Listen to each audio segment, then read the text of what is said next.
여러분, 우리가 신앙생활을 하면서 신앙생활을 할 때 우리가 배우는 내용들 혹은 이 신학 관련된 용어들에 대해서 스스로 정의를 내려보는 것이 굉장히 중요하다고 저는 생각합니다. 왜냐하면 내가 들은 내용들을 내 표현으로 정리하고 내가 그것을 가지고 있으면 조금 더 말씀을 들을 때나 또 하나님의 말씀을 읽을 때 더 풍성한 은혜들을 경험할 수 있기 때문이죠. 예를 들면 이런 거예요. 믿음에 대해서 정의를 내려보기도 하는 거고, 또 하나님의 은혜, 하나님의 사랑, 또는 뭐 청년들이나 학생들 같은 경우에는 비전에 대해서 내가 스스로 하나님의 말씀을 토대로 정의를 내려보는 것은 굉장히 유익한 시간이라고 저는 생각을 합니다. 여러분, 그런데 이렇게 정의를 내린다고 했을 때 누군가가 우리에게 이런 단어는 뭐야? 예를 들면 믿음은 뭐야? 하나님의 사랑은 뭐야? 은혜는 뭐야? 라고 질문을 받았을 때 여러분들은 어떻게 대답하시겠습니까? 이런 것들을 한번 생각해 보시거나 나 스스로 그것들을 정리해 본 경험이 있으신 분들은 내가 가지고 있는 그 개념들을 잘 정리해서 이야기할 수 있을 거예요. 그런데 많은 분들이 이런 부분들에 있어서 정의를 내려본 적이 많이 없어서, 그리고 듣기는 많이 들었지만 내 입술로 그것을 정리해서 말해본 적이 별로 없다 보니까 이 질문을 받을 때 구체적이고 분명하게 대답을 못하는 경우들이 상당히 많은 것을 본다라는 거죠. 여러분에게 누군가가, 내 친구가, 믿지 않는 지인이 믿음이란 무엇인가? 라고 질문을 던진다면 여러분은 어떻게 대답하시겠습니까? 제가 오전에 이 질문을 드렸더니 다들 어떻게 대답해야 될지 모르겠어요, 이런 표정으로 저를 바라보시더라고요. 근데 저녁에도 비슷한 것 같아요. 많은 분들이 믿음이란에 대해서 정의를 내리기 참 어려워한다라는 거죠. 왜 그럴까라고 생각을 해보니까 성경에서 믿음을 다양하게 이야기하고 있는데 또 강조하는 부분들이 다 조금씩은 다르기 때문에 헷갈리는 부분들이 있을 수도 있겠다라는 생각이 들었어요. 예를 들면 이런 거죠. 요한복음에서는 불신의 반대말로 믿음을 강조합니다. 그러니까 신뢰, 하나님에 대한 신뢰를 이야기할 때 이 요한복음에서는 믿음을 사용한다라는 거죠. 그리고 야고보서나 공감복음에서는요, 의심의 반대말로 믿음을 강조합니다. 확신을 가지고 흔들리지 않는 것에 대해서 이야기할 때 이 믿음이라는 이미지를 사용한다라는 거죠. 그리고 우리가 잘 알고 있는 히브리서 11장, 믿음장으로도 잘 알려진 히브리서 11장에서는요, 보는 것의 반대말로 믿음을 강조합니다. 그래서 히브리서를 쭉 읽어보면요, 특별히 11장의 말씀을 보면 믿음이란 보이지 않는 약속을 붙드는 것이다 라는 식으로 믿음을 강조하고 있는 것을 볼 수가 있어요. 로마서나 우리가 오늘 읽은 에베소서 말씀에서는요, 믿음의 반대말로 행위를 강조합니다. 행위와 믿음을 대조적으로 보여주고 있다라는 거죠. 이처럼 성경은 믿음을 다양하게 정의하면서 강조하기 때문에 우리가 믿음이라고 했을 때 이것도 있고 이것도 있는데 어떻게 해야 되지? 라는 생각이 먼저 들다 보니까 분명하게 이것을 정의 내리는 게 좀 어색한 부분이 있을 수도 있겠다라는 생각이 들었다라는 거죠. 특별히 우리가 오늘 읽은 본문 말씀인 에베소 2장 8절 말씀에서는요, 믿음을 어떻게 정의를 내리고 있는가, 우리 한번 2장 8절 말씀 같이 한번 읽어보도록 하겠습니다. 2장 8절입니다. 시작. 너희는 그 은혜에 의하여 믿음으로 말미암아 구원을 받았으니 이것은 너희에게서 난 것이 아니요 하나님의 선물이라. 믿음을 뭐라고 이야기합니까? 하나님의 선물이다 라고 이야기하는 거예요. 선물. 여러분, 선물하면 어떤 느낌이 드세요? 선물. 최근에 선물을 받아본 적이 있으신가요? 최근에 기억에 남는 선물 받아보신 분 계신가요? 오전에 제가 이 질문을 드렸더니 어떤 분은 최근에 꽃다발을 받았다라고 하는 분도 계시고, 어떤 분은 로션 받았다라고 하면서 참 기억에 남는 선물이었다 이렇게 이야기하시는 것을 봤어요. 저는 최근에 어떤 선물을 내가 받았지라는 생각을 해보는데 제가 선물을 받은 기억이 별로 없는 거예요. 그런데 선물을 한 기억이 떠오르는 거죠. 어떤 선물이냐면 아이에게 줄 선물을 사는 거예요. 이제 아이에게 예쁜 옷을 선물하거나 또 뭔가 아이가 필요한 물건들을 사서 아이에게 선물을 하는 거죠. 그런데 이렇게 선물을 할 때 너무 기쁘고 설레는 마음이 제 마음에 들었다라는 거예요. 우리가 하나님의 선물이라고 할 때 선물이라는 단어를 들으면 자연스럽게 너무나 기쁘고 감사하고 행복한 감정들을 떠올리게 된다라는 거예요. 그래서 이런 말씀을 읽을 때에도 하나님이 우리에게 선물을 주셨다라는 말씀을 딱 접할 때 그저 감사하고 그저 기쁘고 행복한 그런 감정들을 많이 가지게 된다는 거예요.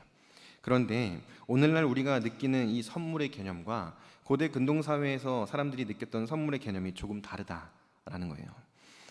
바울과 선물이라는 책을 쓴 존 바클레이라는 신학자가 있습니다. 신약학자로 굉장히 유명한 학자인데 바울과 선물이라는 책이 우리나라에서 2019년에 번역이 되어서 출간이 되었어요. 근데 이 바울과 선물이라는 책이 약 1000페이지가 넘는 꽤 두꺼운 책이거든요. 근데 이 책에서 고대 근동 사회에서 선물의 개념에 대해서 정리를 하면서 바울이 이야기하는 선물, 하나님의 은혜에 대해서 잘 정리한 책입니다. 이 책에 보면요, 고대 근동 사회에서 선물의 개념의 특징이 몇 가지가 등장하는데 이것들과 함께 오늘 말씀을 함께 정리해보는 시간을 가졌으면 좋겠습니다. 먼저 첫 번째로 하나님의 선물이 가지고 있는 의미가 있어요. 그게 뭐냐면요, 하나님과 새로운 관계를 맺는다라는 겁니다. 고대 근동 사회에서 선물을 준다는 것은 내가 선물을 주는 상대와 새로운 관계를 형성하고 싶을 때 선물을 준다라고 해요. 그러니까 내가 이 사람과 조금 새로운 관계를 맺고 싶은데 할 때 선물을 준비해서 선물을 전달하는 거죠. 그러면 선물을 받는 상대는 선물을 받으면서 자연스럽게 이런 생각을 하는 거예요. 아, 이 사람이 나하고 새로운 관계를 맺기 원하는구나. 이 사람이 나와 관계를 형성하기 원하는구나. 이런 인식을 자연스럽게 가지게 된다라는 거죠. 그래서 고대 근동 사회에서 이 그리스도인들이, 초기 교회의 그리스도인들이 바울이 이렇게 에베소 말씀에서 하나님의 선물이다라고 이야기하는 것을 들을 때 자연스럽게 그런 이미지를 떠올린다는 거예요. 하나님께서 우리와 새로운 관계를 형성하시는 것이구나. 하나님이 우리에게 은혜를 베풀어 주시면서 우리는 하나님과의 새로운 관계를 맺는 것이구나 라는 것을 자연스럽게 떠올리게 된다라는 거예요. 그렇다면 이전에 하나님과 인간의 관계는 어떠했는가를 좀 생각해 볼 필요가 있겠어요. 우리 오늘 본문 말씀 같이 읽진 않았지만 뒤에 있는 12절 말씀 한번 같이 읽어보겠습니다. 12절입니다. 시작. 그때 너희는 그리스도 밖에 있었고 이스라엘 나라 밖의 사람이라. 약속의 언약들에 대하여는 외인이요 세상에서 소망이 없고 하나님도 없는 자이더니. 아멘. 어떤 특징들을 가지고 있습니까? 그때의 너희는 이라고 말하면서 그리스도 밖에 있었다. 그리고 세상에 소망이 없다. 또 마지막에 하나님도 없다 라고 이야기하면서 이 하나님의 은혜를 경험하기 전에 우리의 상태를 아주 비참하게 표현하고 있다라는 거예요. 골로새서 1장 21절과 22절 말씀에도 이렇게 기록되어져 있습니다. 우리 21절 22절 같이 함께 읽겠습니다. 시작. 전에 악한 행실로 멀리 떠나 마음으로 원수가 되었던 너희를 이제는 그의 육체의 죽음으로 말미암아 화목하게 하사 너희를 거룩하고 흠없고 책망할 것이 없는 자로 그 앞에 세우고자 하셨으니. 아멘. 전에 악한 행실로 멀리 떠나 무엇이었다고 합니까? 우리가 하나님과 원수였다라고 이야기하는 거예요. 하나님의 은혜를 경험하기 전에 모든 인간들은 아담의 범죄 이후로 죄로 인해서 타락한 상태로 세상에 살아가기 때문에 하나님과의 관계에 있어서 관계가 깨어진 상태, 하나님께서 보시기에 원수와 같은 상태, 비참한 인생을 살아가는 상태라고 성경은 인간의 상태를 정의하고 있다는 겁니다. 우리가 이 죄에 대해서 먼저 한번 생각해 볼 필요가 있을 것 같아요. 이 부분을 조금 더 잘 이해하기 위해서 죄에 대해 생각해 본다면요, 첫사람 아담의 범죄, 그때 아담의 범죄는 어떤 특징을 가지고 있습니까? 아담과 하와가 처음 하나님의 은혜로 에덴 동산에 살아갈 때에는 하나님과 아담과 하와의 관계는 어땠어요? 하나님은 주인 되시고 아담과 하와는 피조물이었어요. 그래서 하나님께서 이 질서 가운데에서 그들을 통치하시고 하나님 앞에서 순종하는 삶을 살면서 아름다운 관계를 이어가고 있었다는 거죠. 그런데 첫사람 아담이 범죄할 때 어떤 일이 일어납니까? 그의 마음에 하나님처럼 되고 싶은 욕심이 들어가는 거죠. 하나님처럼 내가 되고 싶다. 내 인생의 주인이 하나님이 아니라 내가 되고 싶다. 그런 마음이 그의 마음에 들어가게 되는 거예요. 그리고 나서 하나님께서 먹지 말라고 하셨던 선악을 알게 하는 나무의 열매를 따먹는 범죄를 저지른 거죠.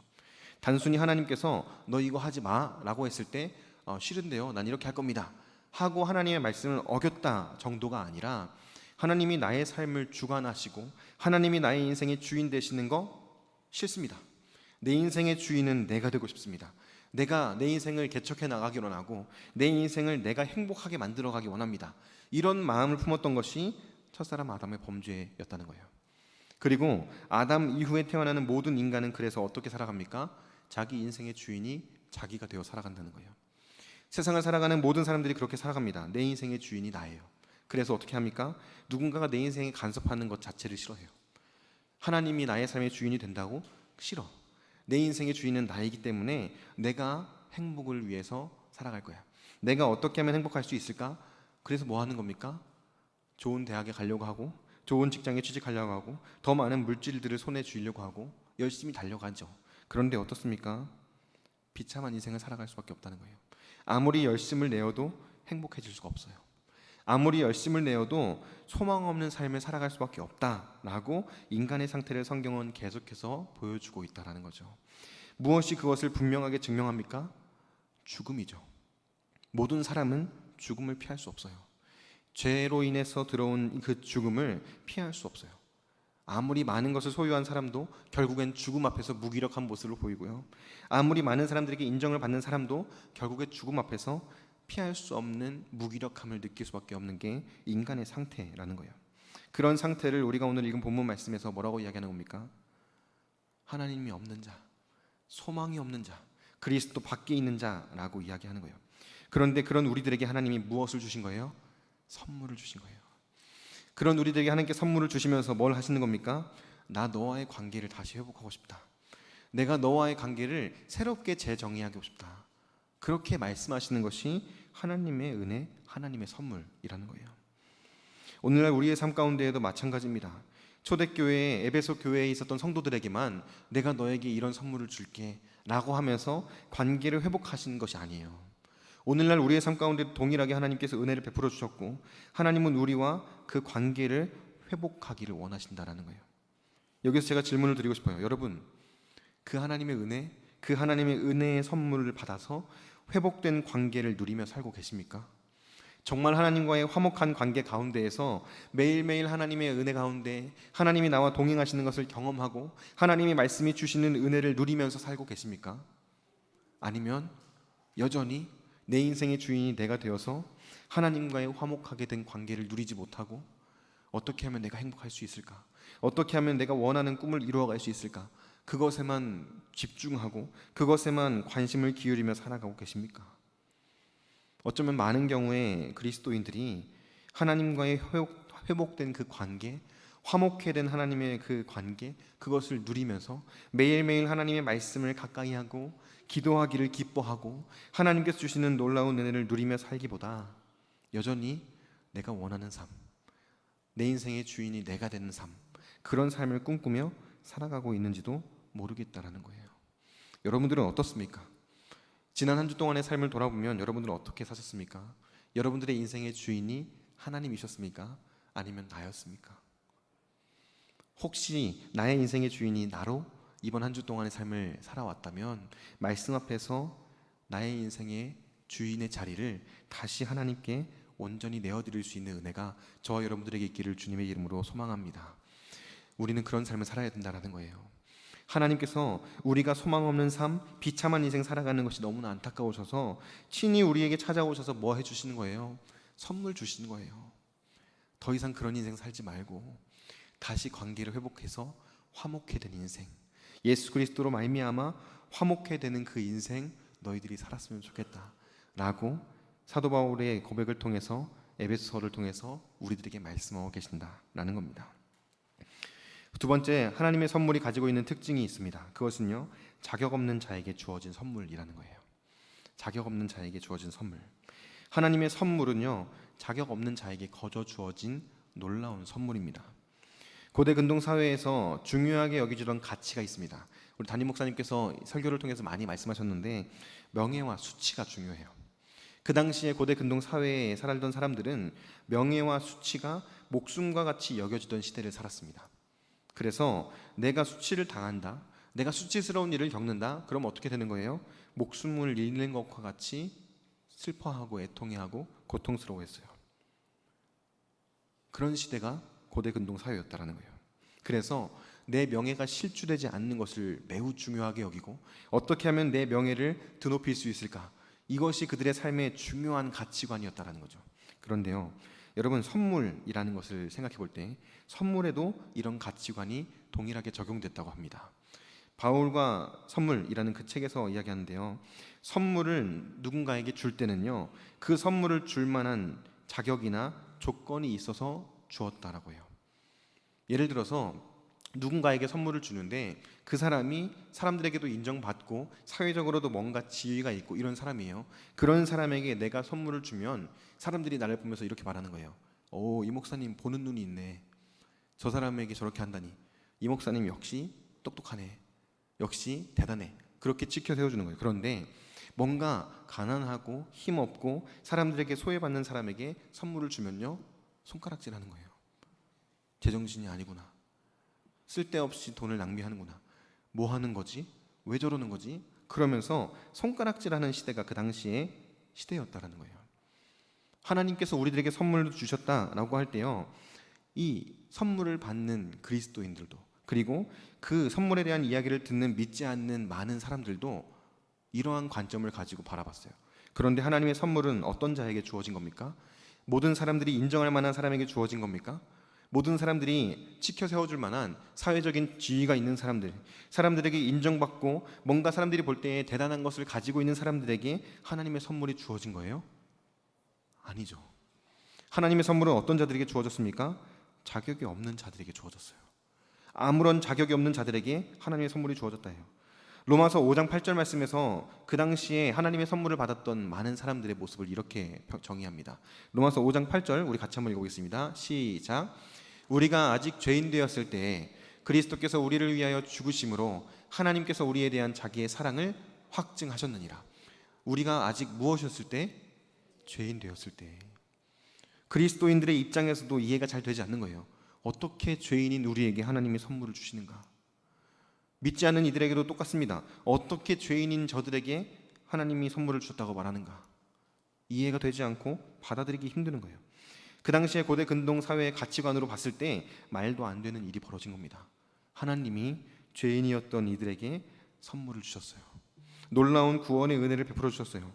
독생자 예수 그리스도를 내어주시는 놀라운 은혜를 베풀어 주셨다는 거예요. 그런데 왜 그렇게 하셨다고 말하는 겁니까?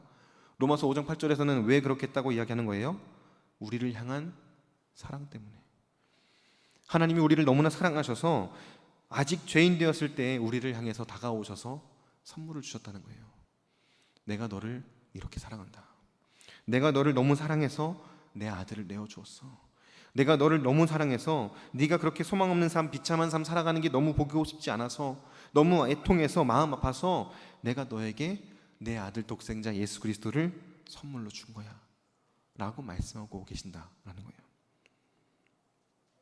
사랑 때문에. 오늘날도 마찬가지 아닙니까? 저와 여러분들이 받은 하나님의 은혜가 무엇으로 인해서 주어진 거죠? 하나님의 사랑 때문이죠. 저와 여러분들이 살아가는 삶 가운데에서 어떠한 자격이 있어서 주어진 거 아니죠. 어떤 조건을 잘 갖추어서 주어진 것도 아닙니다. 하나님께서 보실 때 대단한 일을 할 수 있을 만한 능력이 있어서 주어진 것도 아니에요. 그런데 뭐 때문에 주어진 겁니까? 오직 하나님의 사랑 때문에. 하나님이 저와 여러분들을 너무 사랑하셔서 먼저 찾아오셨고, 그리고 말씀하시는 거예요. 내가 너를 너무 사랑한다. 그래서 내가 내 아들을 주었다. 여러분, 이 사랑의 고백을 들을 때 어떤 마음이 드세요? 하나님이 여러분들을 향해서 말씀하실 때 내가 너를 사랑한다. 그래서 내가 내 아들을 너희에게 줬다 라고 말씀하시는 그 하나님의 사랑의 고백을 들을 때 여러분도 어떤 마음이 드십니까? 제가 주일에 로뎀교회에서 말씀을 나눌 때 요한복음 3장 16절의 말씀을 나눴어요. 그 말씀을 나누면서 제가 이와 같은 내용들을 함께 나누었는데요, 그때 제가 로뎀교회에 있는 지체들과 함께 말씀을 나누면서 이런 말씀을 나눴어요. 처음에 여러분들 하나님의 사랑을 경험했을 때 어땠습니까? 처음에 예수 그리스도의 십자가의 은혜 가운데 자격 없는 우리들에게 주어진 그 하나님의 사랑을 경험했을 때 어땠습니까? 라고 질문을 던졌어요. 그리고 제가 하나님의 그 사랑을 받았을 때 어떤 마음이 들었고 어떠한 감정이 들었었는지 떠올려 봤다는 거예요. 처음에 자격 없는 나에게 주어진 하나님의 사랑에 대해서 말씀을 통해서 하나님이 저에게 깨닫게 해주셨을 때 저의 반응은 뭐였는지 아십니까? 하나님, 저는 죄인입니다. 하나님, 저처럼 더러운 죄인을 위해서 어떻게 독생자 예수 그리스도를 내어줄 수 있습니까? 그리고 울었어요. 눈물이 너무 많이 나서 주체할 수 없었어요. 너무 감사하고 너무 감격하고 너무 죄송스러워서. 처음에 그랬다는 거예요. 그런데 그 뜨거웠던 마음, 그 감동했던 그 눈물, 시간이 지나니까 사라지기 시작하는 거예요. 시간이 지나니까 하나님의 은혜 가운데 하나님 저는 죄인입니다. 하나님께서 보시기에도 저는 죄인 아닙니까? 그런데 어떻게 하나님 저를 사랑하실 수 있습니까? 라고 고백했던 저의 고백이요, 어느 순간 그럴만하지, 나 열심히 하고 있잖아 라고 바뀌는 모습이 보이는 거예요. 하나님의 사랑의 말씀을 들을 때 주체할 수 없이 눈물이 났었는데 어느 순간 그냥 그렇구나 하고 눈물 한 방울 흘리지 않는 차가운 모습이 저에게서 보이는 거예요. 여러분들은 어떻습니까? 하나님이요, 내가 너를 그렇게 사랑한다라고 말씀하실 때 처음에 우리 모두는 하나님의 그 사랑 고백 앞에서 눈물 흘리면서 하나님 저를 불쌍히 여겨 주시옵소서 그렇게 고백하셨을 거예요. 여기 계신 그 누구도 그런 모습이 아니었던 분은 없었을 거라고 생각합니다. 그런데 지금은 어떻습니까? 그 사랑이 별로 중요하게 느껴지지 않는 것 아닙니까? 하나님이 우리에게 찾아오셔서 내가 너를 정말 사랑한다 라고 말씀하실 때 하나님 그거 알겠는데요, 다른 건 없습니까? 저 요즘에 이거 기도하고 있는데 그 기도 응답해 주시면 안 됩니까? 하나님 저 요즘에 이런 문제 때문에 힘든데 이 문제 좀 해결해 주시면 안 됩니까? 하나님의 사랑 고백 말로만 하는 거 말고 뭔가 놀라운 능력으로 저에게 좀 보여주세요. 그러고 있는 모습이 우리들의 모습이 아닌가 하는 거예요. 사랑하는 성도 여러분, 하나님이 우리에게 선물을 주실 때요, 하나님은 사람들에게 손가락질 받으셨어요. 예수 그리스도의 십자가를 떠올려 보십시오. 그리스도께서 십자가를 지고 가실 때 사람들은 어떻게 반응했습니까? 손가락질하고 침 뱉고 때리고 조롱했죠. 하나님은 어떻습니까? 사람들이 손가락질하는 거예요. 죄인을 위해서 선물을 준다고? 더러운 죄인을 위해서 생명을 바친다고?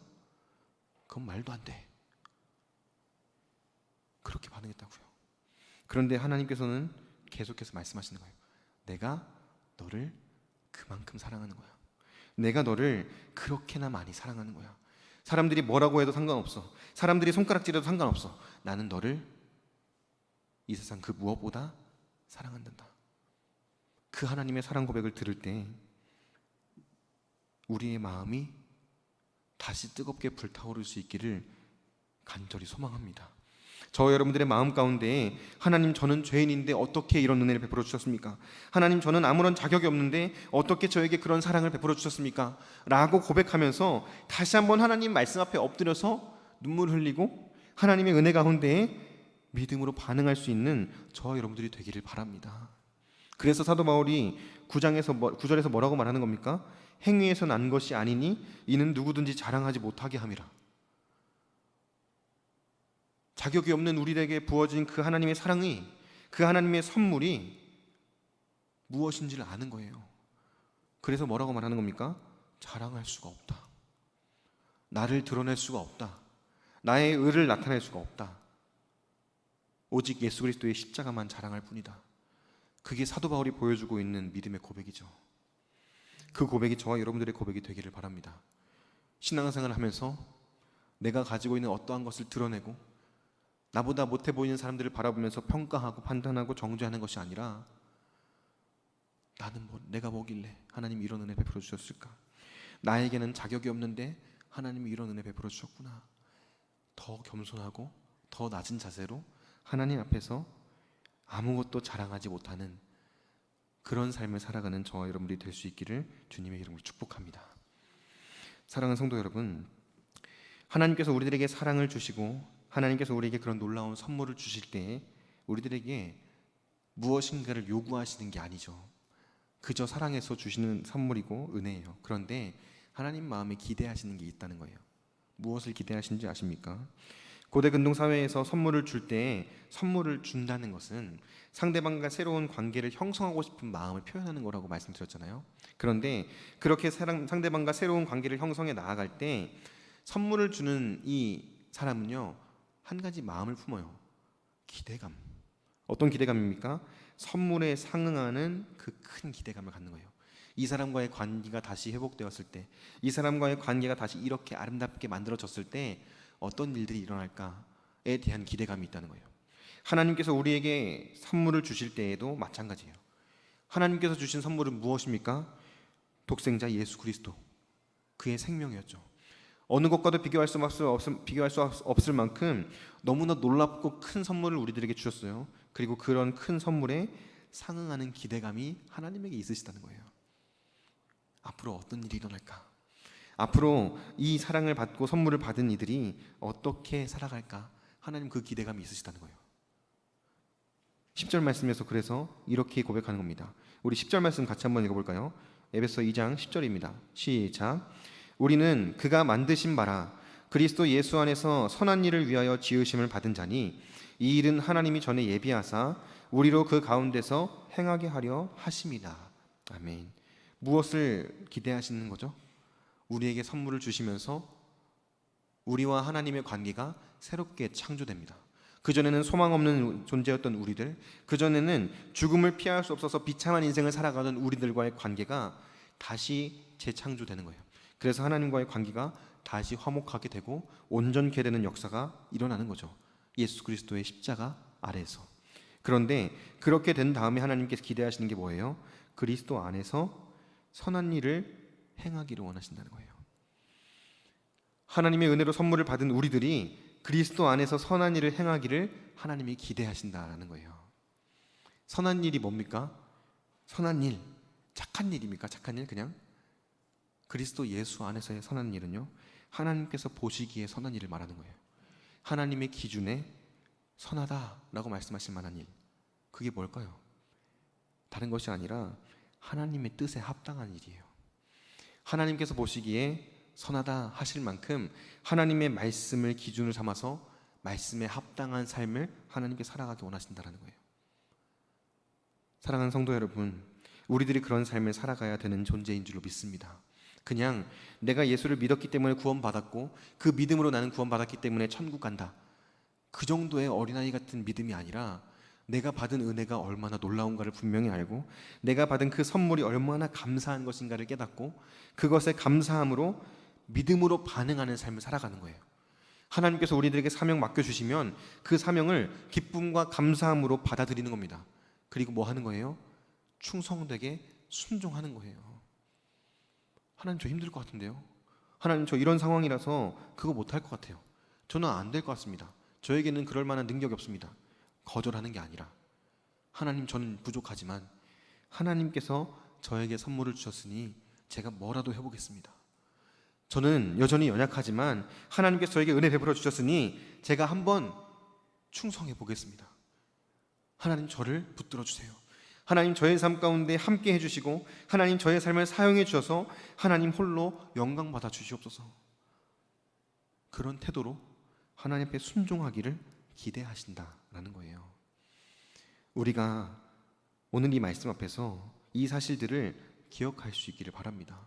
우리에게 주어진 하나님의 선물이 어떠한 것입니까? 하나님과의 새로운 관계를 맺는 선물이에요. 그리고 또 하나님께서 우리에게 주신 선물은 어떤 선물이에요?